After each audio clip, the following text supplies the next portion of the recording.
मेरठ के भूनी toll plaza पर एक सैनिक के साथ मारपीट की घटना ने पूरे क्षेत्र में तनाव पैदा कर दिया है। 17 अगस्त को सेना के जवान कपिल और उनके भाई शिवम पर टोल कर्मचारियों ने बर्बरता से हमला किया, जिसका वीडियो एक्स पर वायरल हो गया। इसके बाद गुस्साए ग्रामीणों ने टोल प्लाजा पर तोड़फोड़ की और पूर्व विधायक संगीत सोम के नेतृत्व में धरना शुरू किया। आइए इस घटना की पूरी कहानी जानते हैं। 17 अगस्त की रात राजपूत रेजिमेंट के जवान कपिल, जो कांवड़ यात्रा की छुट्टियों के बाद श्रीनगर ड्यूटी ज्वाइन करने जा रहे थे, भूनी टोल प्लाजा पर पहुंचे। लंबी कतार देखकर कपिल ने अपना सेना का पहचान पत्र दिखाया और टोल मुक्त क्षेत्र के निवासी होने का हवाला दिया, लेकिन टोल कर्मचारियों ने उनका पहचान पत्र और फोन छीन लिया। विरोध करने पर कर्मचारियों ने कपिल और उनके भाई शिवम को लाठियों और हॉकी स्टिक से पीटा। वायरल वीडियो में कपिल को खंभे से बांधकर पीटते और गाली गलौज करते दिखाया गया है। 18 अगस्त को वीडियो वायरल होने के बाद गोटका गांव के सैकड़ों ग्रामीण टोल प्लाजा पर जमा हो गए। उन्होंने टोल बूथ पर बैरिकेड्स तोड़े, टोल क्षतिग्रस्त की और टोल वसूली रोक दी। ग्रामीणों ने नारा लगाया, जब देश का जवान सुरक्षित नहीं तो आम नागरिक की क्या करेगी।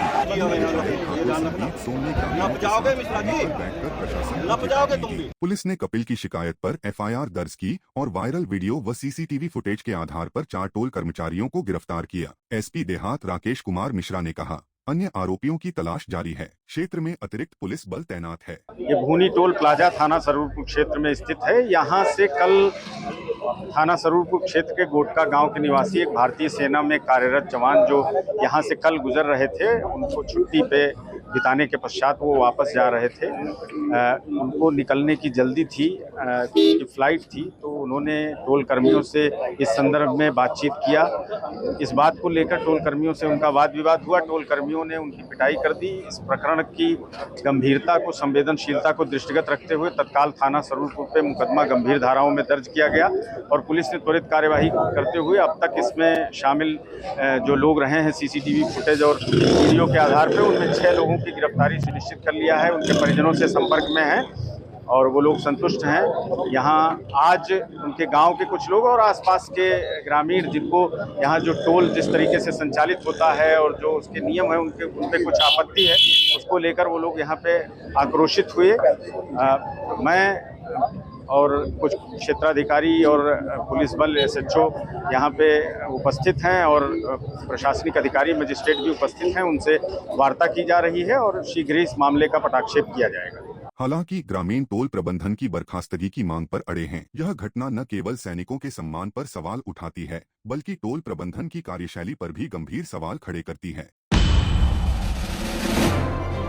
मुजफ्फरनगर के बुढ़ाना थाना क्षेत्र के करबला रोड पर एक सनसनीखेज घटना ने हड़कंप मचा दिया। 30 वर्षीय दलित युवक मोनू को कुछ लोगों ने चोर समझकर बेरहमी से पीटा, जिससे उसकी मौत हो गई। मृतक के शरीर पर पिटाई के निशान मिले, जिससे परिवार में कोहराम मच गया। घटना का वीडियो सोशल मीडिया पर वायरल होने के बाद स्वामी यशवीर महाराज ने बयान दिया, जिसमें उन्होंने समुदाय विशेष पर जानबूझकर वारदात का आरोप लगाया। उन्होंने पुलिस प्रशासन से सख्त कार्रवाई की मांग की। पुलिस ने शव को पोस्टमार्टम के लिए भेजकर मामले की जाँच शुरू कर दी है। जनपद मुजफ्फरनगर के कस्बा बुढ़ाना में कल एक दलित मोनू नाम का नौजवान मुस्लिम बस्ती में को जा रहा था।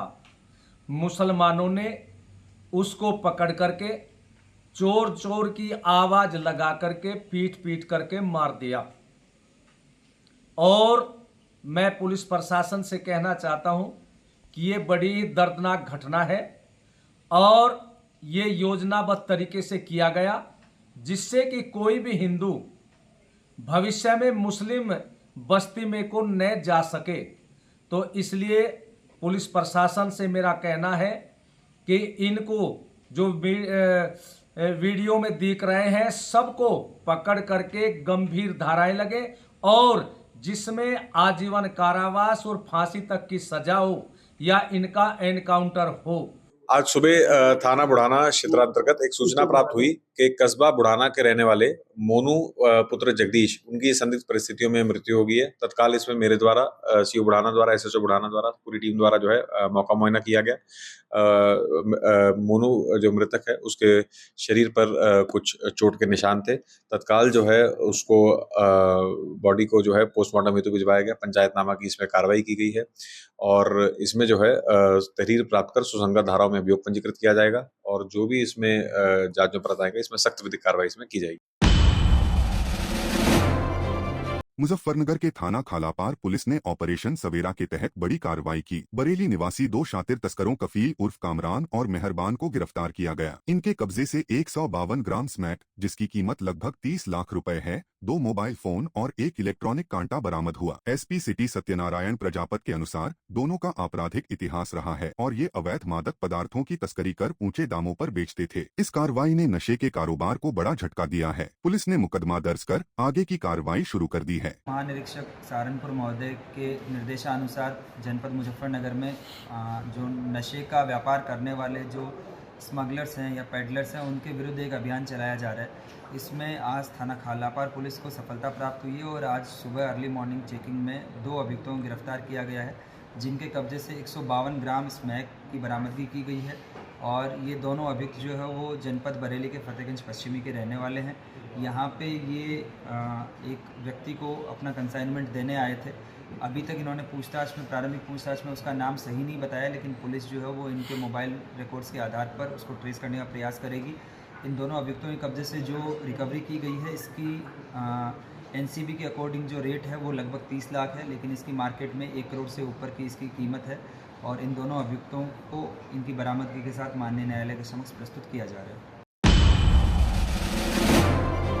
15 अगस्त को मुजफ्फरनगर के थाना कोतवाली के तहत ग्राम कछोली में सुबह 10 बजे के आसपास एक सनसनीखेज घटना ने हड़कंप मचा दिया। नितिन कुमार स्कूल से घर लौट रहा था जब कुछ लोगों ने उसे रोका और जातिसूचक शब्दों का इस्तेमाल कर मारपीट की। हमलावरों ने चाकू, लाठी डंडे और लोहे के पंच से हमला किया और जान से मारने की धमकी दी। आरोप है कि हमलावरों ने नितिन के बेटे को भी निशाना बनाने की धमकी दी। गुस्साए ग्रामीणों ने एसएसपी को ज्ञापन सौंपकर आरोपियों के खिलाफ तुरंत एफआईआर और गिरफ्तारी की मांग की। मेरे ऊपर हमला हुआ था जातिवाद के ऊपर। मेरे साथ जातिवाद का भेदभाव किया गया है। ठाकुरों ने किया है। जो ठाकुर है हमारे गांव के, मेरे साथ जो जाति भेदभाव किया है, उसने चिकिट्टा विट्टा बताओ जा रहे थे मुझको, और मतलब कि मेरे बजाने की धमकी भी दी है कि साथ तो मेरे नहीं देने के यहाँ गाँव में और ना तुम्हें पढ़ने देने के स्कूल में। यहाँ से मेरे साथ तीसरी फेरी जो हमला हुआ है। 2-3 बार मैं स्कूल में जैसे इंटर कॉलेज से जाता था तो रास्ते में मुझके मुँह मसाफा सुपा लपेट के आते थे, मुँह पे लमडे, उन्हें धमकाते थे। कई बार लोगों ने मुझे बचाया है। इस बार मुझ पर चाकू हमला, उसके चाकू वगैरह पंच बोलते हैं लोहे के, उससे हमला किया है। लोहे के मतलब डंडे वंडे से मारा है। आज हम एसएसपी ऑफिस इसलिए आए हैं कि कोतवाली नगर के में गांव पड़ता है कछुल्ली। 15 तारीख को एक घटना हुई। एक बच्चा नितिन जो स्कूल से वापस घर पर आ रहा था, गांव से कछुल्ली पे जनता इंटर कॉलेज पर कुछ लोग खड़े थे। 4-5 लोग थे। अज्ञात लोगों ने जान से हमला किया, उन्हें जाति शब्द के और जान से मारने का प्रयास किया। चक्कू, लाठी डंडों से हमला किया। कान पे काफी चोट है, मेडिकल वगैरह से हुआ है, लेकिन इतने दिन बावजूद भी कोई मुकदमा दर्ज नहीं हुआ है।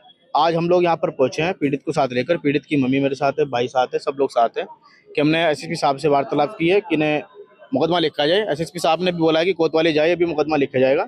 तो हम सब लोग कोतवाली जाएंगे और मुकदमा नहीं लिखा गया और उन पर मुजरिमों पर कार्रवाई गिरफ्तारी नहीं हुई तो फिर मानसूर की तरफ बाध्य हूँ।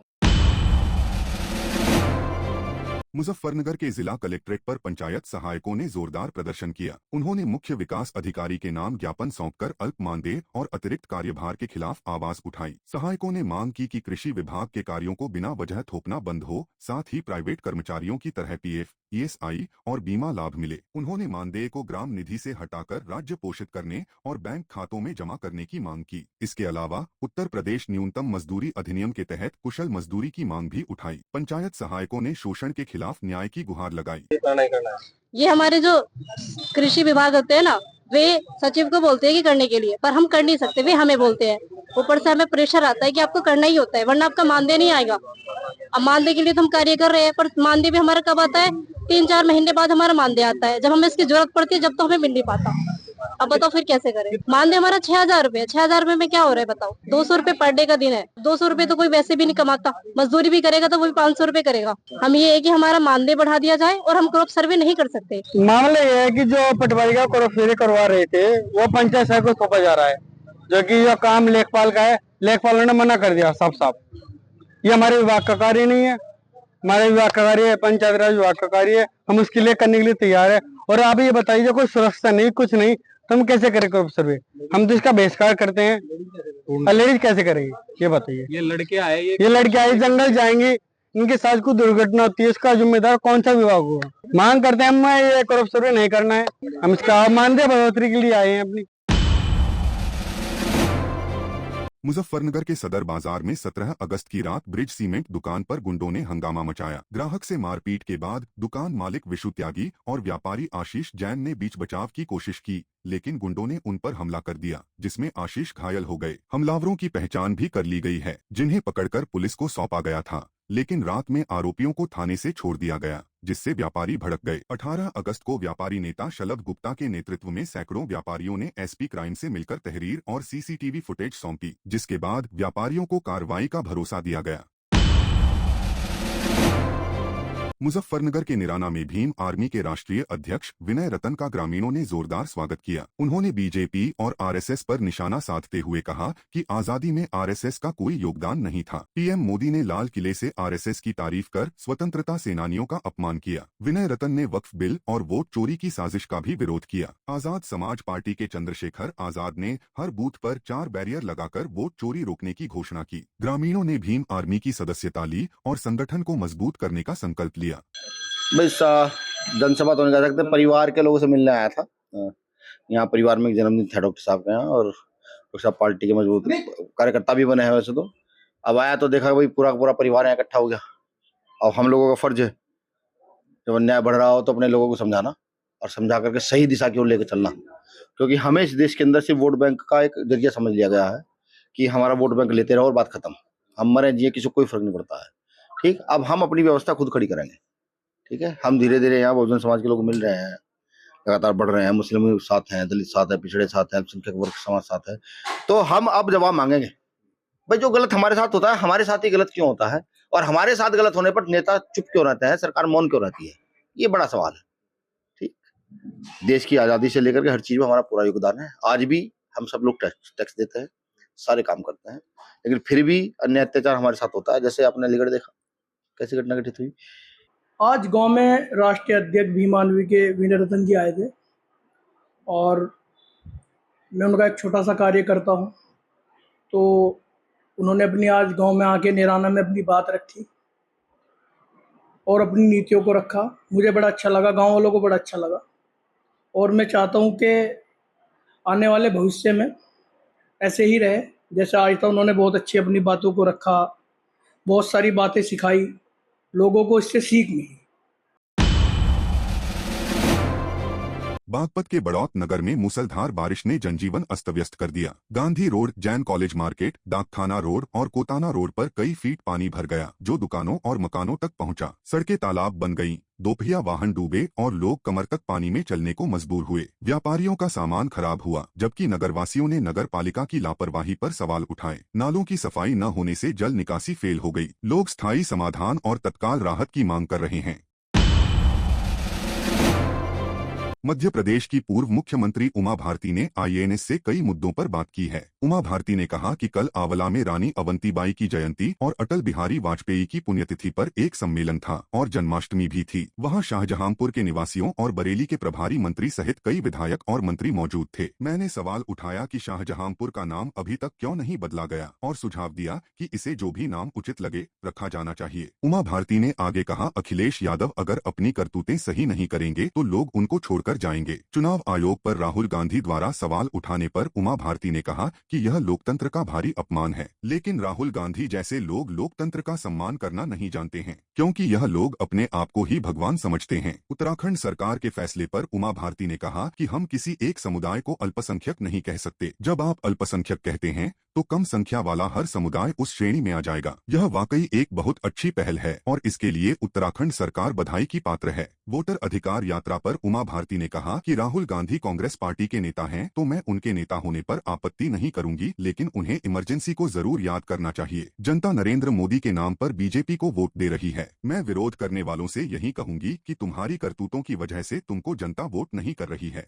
कल आमला में सम्मेलन था रानी अवंतीबाई जन्म तिथि का, और अटल बिहारी वाजपेयी जी की भी हम पुण्यतिथि मना रहे थे और जन्माष्टमी भी थी। तो वहाँ पर मैंने बहुत सारे विधायक और मंत्री बैठे थे, शाहजहांपुर के निवासी हैं और बरेली के प्रभारी मंत्री भी बैठे हुए थे। तो मैंने कहा कि ये शाहजहांपुर नाम क्यों नहीं बदला है अभी तक, बदल दीजिए इसको। और जिसको भी आप ठीक समझें, तो सब लोगों ने एक स्वर से, मंच पे बैठे थे बहुत बड़ी संख्या में विधायक, सांसद, मिनिस्टर, और सामने भी भीड़ ने, सब ने एक स्वर से कहा कि हाँ नाम बदलना चाहिए। तो मुझे विश्वास है कि नाम बदल जाएगा। क्या है कि जब वो अपने बहू को नहीं रोक पाए योगी के पार्टी, मतलब योगी की प्रशंसा करने से, और अंत में बहू छोड़ के चली गई उनके छोटे भाई की पत्नी, तो फिर वो दूसरे के घर की बहू को कैसे रोक पाएंगे।